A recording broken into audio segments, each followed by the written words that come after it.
Senate Judiciary Committee meeting that he does. This is fairly regular. They host these. Right. It's a part of the oversight function of the Senate Judiciary Committee as they host the administration heads of different departments under their purview. What's good is you get kind of an inside look of what's actually going on, what's happening in Washington, D.C. And look, we've had a week full of chaos, a week full of heartbreak and shock. So sometimes it's good to take a little bit of a breather and be able to know what else is going on as, again, Kash Patel faces this committee. And what we've learned through him is he's not afraid to give actually a decent amount of information at these hearings, and that is what we have found today.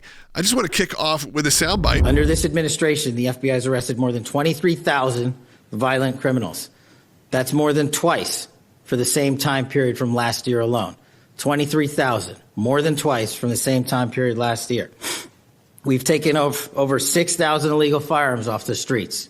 That number is an exponential increase. We've identified and located more than 4,700 child victims. More than 4,700 child victims have been found by this FBI. That is a 35% increase from the same time period last year.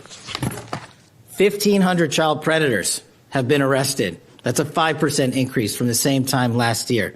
300 human traffickers have been arrested. That's a 10% increase from the same time last year. Over 350 members of Tren de Aragua, foreign terrorist organization, have been arrested, and we have 42 ongoing cases. That is a 250% increase from the same time last year. Those are just some of the things the FBI is doing differently and better because we are leading the mission to crush violent crime and defend the homeland. We have also captured four top 10 fugitives from the FBI's top 10 most wanted list. To put that in perspective, that's the same amount I've captured in 7 months than my predecessor did during the entirety of the Biden administration. Those are real results, and the credit is to the men and women at the FBI. You know, he has to answer all these questions, and what's good about this is, look, we can go through a week of chaos and issues, but let's look at a bigger picture here, and that bigger picture is a lot of what the FBI is doing has resulted in very positive results. I mean, just alone, you just want to take the 4,700 child victims since they took over. 4,700, nearly 5,000 child victims have been identified and located, and found by the FBI. It's a 35% increase from the previous year. Because these can't happen on a regular basis, though this has been the first one really he's done to this specific group. Right.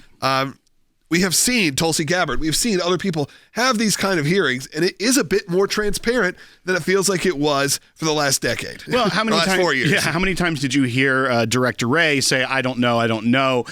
Many times when Director Patel was saying, "I don't know," they were asking for like a very specific, precise number at a very individualized field office. Like, how many people have either resigned at this specific field office, and he's like, "I don't know that, but I will get you the response."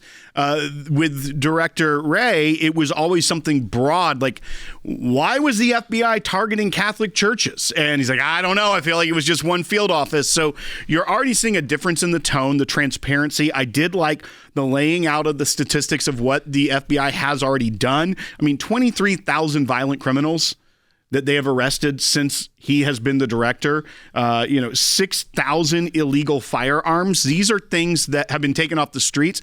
These are things that every American should be celebrating, because now one of the main criticisms we had about the FBI under James Comey and then Director Wray was that the FBI had become a political machine. It had almost gone back to that J. Edgar Hoover era where the director was able to utilize and wield the FBI as a political force, and that's what they were doing. They were doing political investigations. They were doing political hit jobs. They were going after parents at school board meetings. They were going after pro-life advocates.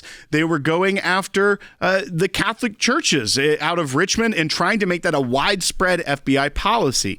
What he's showing here is that by shifting the priorities back to police work and assisting local police forces, you can get real results. When you're seeing that much percentage increase, and even the fact that they've caught 4 on the FBI's 10 most wanted list, that's more than all of the Biden administration, and they've done that in 6 months. That's showing real results to the American people. You have such a changing of the guard here. where we're taking the most serious of cases serious, which, of course, there is nothing more serious than the victimization of children in this country. Well, and to point out the hypocrisy of the left right now, they're trying to say all these things are covering up for Epstein.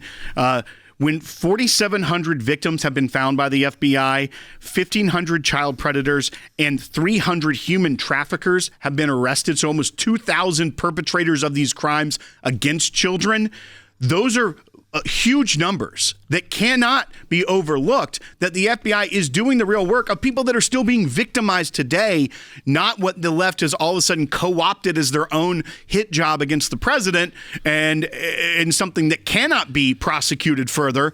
So we look at this and see real action and real numbers by the FBI. If you'll remember, even in the wake of the Dobbs decision, all the vandalism, firebombing, violent attacks against pregnancy resource centers, that was under the Biden administration when this happened. And I believe maybe one person, one perpetrator was charged, maybe two, but no more than that, when there was dozens and dozens of instances of vandalism and violence against pregnancy resource centers. Instead, what was the FBI doing under the Biden administration? They were wanting to send undercover agents into Catholic churches. They were investigating parents at school board meetings that were standing up for their children. They were raiding in early morning hours the home of a pro-life advocate.